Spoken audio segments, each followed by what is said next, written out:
unto me, and he divided unto them his living. And not many days after, the younger son gathered all together and took his journey into a far country, and there wasted his substance with righteous living. And when he had spent all, there arose a mighty famine in that land, and he began to be in want. And he went and joined himself to a citizen of that country, and he sent him into his fields to feed swine. And he would fain have filled his belly with the husk that the swine did eat, and no man gave unto him. And when he came to himself, he said, how many hired servants of my father's have bread enough and to spare, and I perish with hunger? I will arise and go to my father, and I will say unto him, Father, I have sinned against heaven and before thee, and am no more worthy to be called thy son. Make me as one of thy hired servants. And he arose and came to his father. But when he was yet a great way off, his father saw him and had compassion, and ran and fell on his neck and kissed him. And the son said unto him, Father, I have sinned against heaven and in thy sight, and am no more worthy to be called thy son. But the father said to his servant, bring forth the best robe and put it on him, and put a ring on his hand and shoes on his feet. And bring hither the fatted calf and kill it, and let us eat and be merry. Amen. For this my son was dead and is alive again, and he was lost and is found, and he began to be merry. Verse 22, where my subject will be coming from. But the father said to his servant, bring forth the best robe and put it on him. Put a ring on him and shoes on his feet. The theme for tonight for this service is restored, reformed, but yet revived. Restored, reformed, but yet revived. Here you find in the 15th chapter of Luke, you find that the whole chapter deals with God's forgiveness that he was trying to show towards the Pharisees. He was trying to show toward those that was listening to him and following him. He first spoke of the lost sheep. He said, who will lose a sheep and not go back and get him? He said, and when he found him, he would put him on his shoulder and bring him back. Back then, when the sheep continued to get lost, the master would break his legs, so this way he wouldn't run anymore. Then you deal with the lost coins. He said, which of you will lose money and not go and look for it? You ever went to the check cashing place and you got a check for $500 and you count 500, and by the time you got home you realize that you only have 480? And then you start looking around, looking to see where you find that extra 20. Just as much as zeal as you look for that $20 bill, Jesus said, this is how much I go and look for those that are lost. He said the lost son. Some Bible says the prodigal son. The word prodigal means reckless.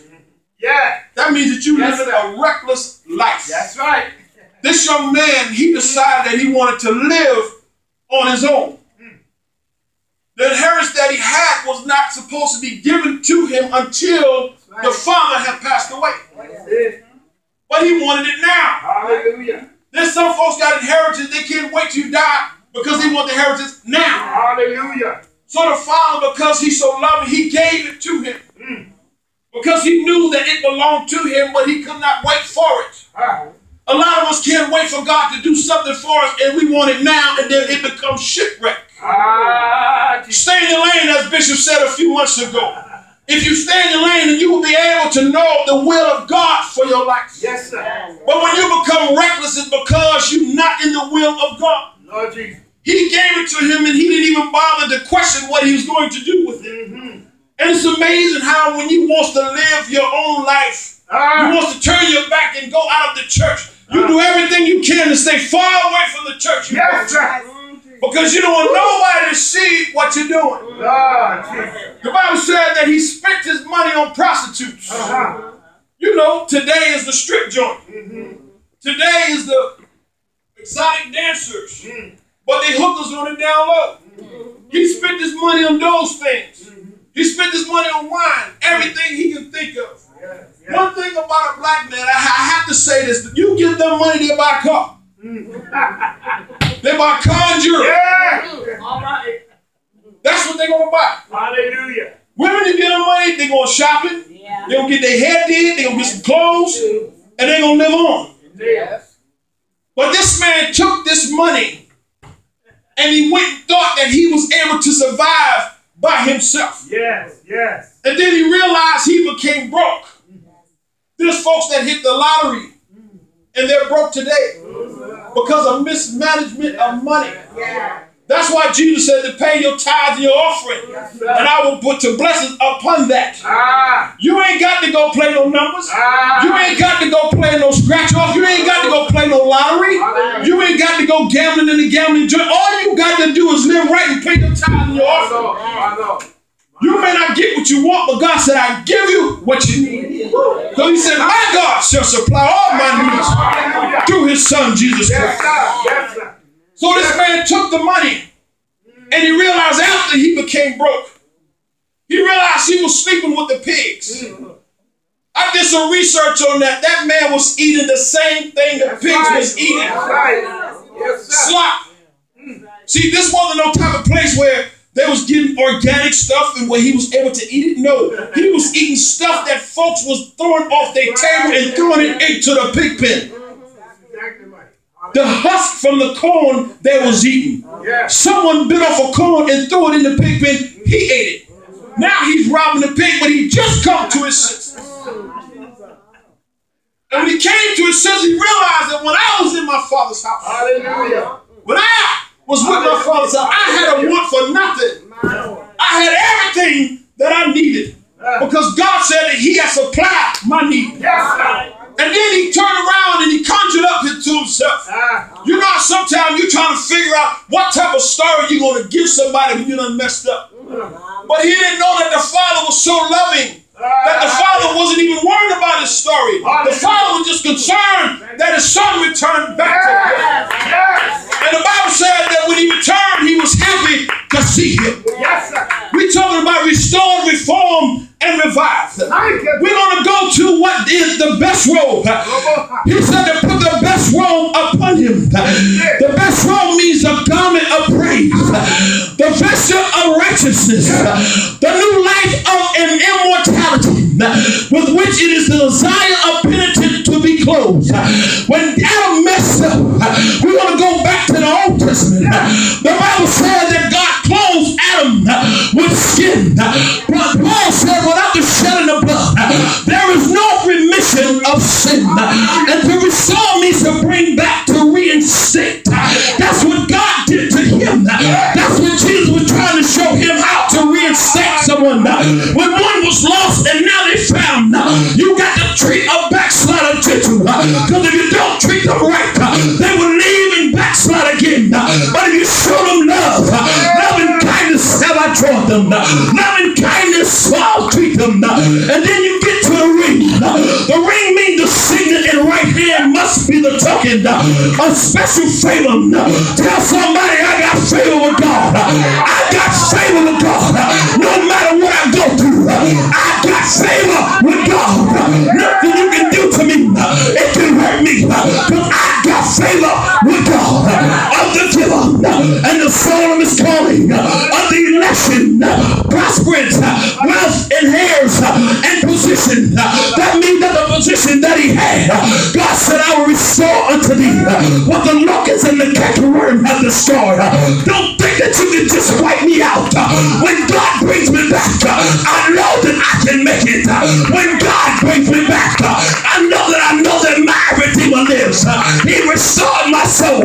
Yea, though I walk through the valley, on the side of the valley, I will fear no evil. For thou art with me. Thy rod and thy staff, they comfort me. Thou prepare the table in the presence of my enemies. Thou shalt anoint my head with oil. Surely goodness and mercy shall follow me all the days of my life. Don't you look down on me, because I'm backslid. Don't you look down on me, because I'm living in sin. Then God will expose you. You will see your sins. Come on and give him a praise. Hallelujah. and to reform need to make change in something. Typically, socially, particularly economically practiced in order to improve it. That means that when he came back, God said, I'm going to show him the errors of his ways. That when he think about leaving me again, he won't have to leave again. When he think about backsliding again, he remember that God loves me so. Come on and give him a praise.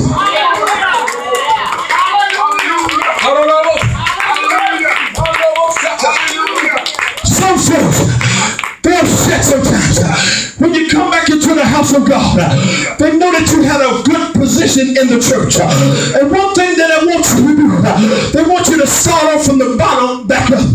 But God said that that's not so. The kingdom of heaven suffered violence, and violence taken by force. You don't know what the angels had to do to bring him back. And if you discourage him, he will go back. But we want to put him back into the position that he had. Because the God we serve, he cast out depths into our sins, into the depths of the sea. He no longer remind it no more. But man got a tendency. Man always wants to remind you of your past. So what? I'm a prisoner. So what? I never violated life. So what? I fornicate. So what? I do whatever I want to do. But God says, I've cast it down into the depths of the sea. God said, I remember it no more. No man have ever measured the bottom of the pit. No man have ever measured the bottom of the water. But when God said, I cast it down into the depths of the sea, that means that I don't remember it no more. But when you remember it, that because of God returned back to his own vomit. But I stand by to tell you that you don't have to turn back. All you got to do is stay with God. And for God will live. And for God will die. Come on, give him a praise. Hallelujah.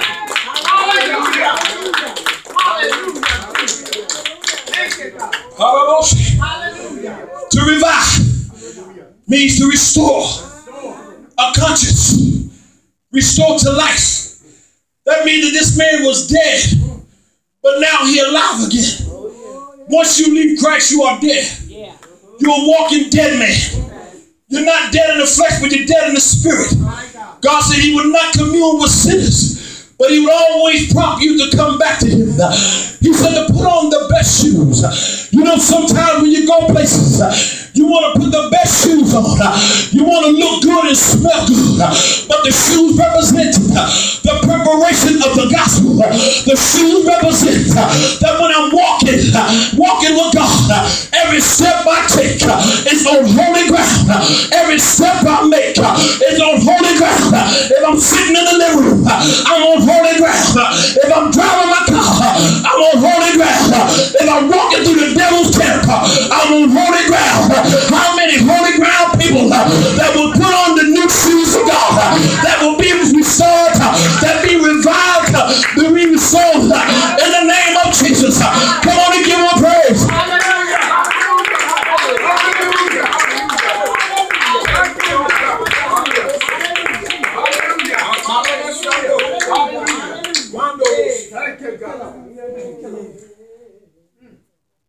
Restored, reform, but yet revive. Yet revive. If you know God's love, you know how to love people. You know how to forgive. Because this is what 15th chapter deals with.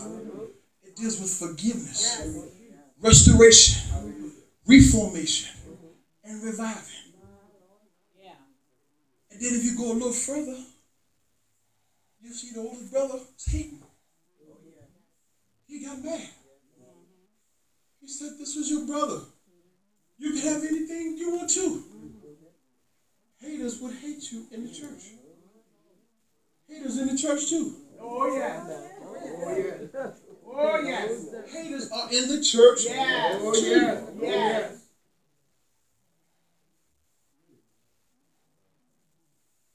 Not happy because someone was lost and they came back to God. You know, one of the churches I was at, one of the brothers got excommunicated.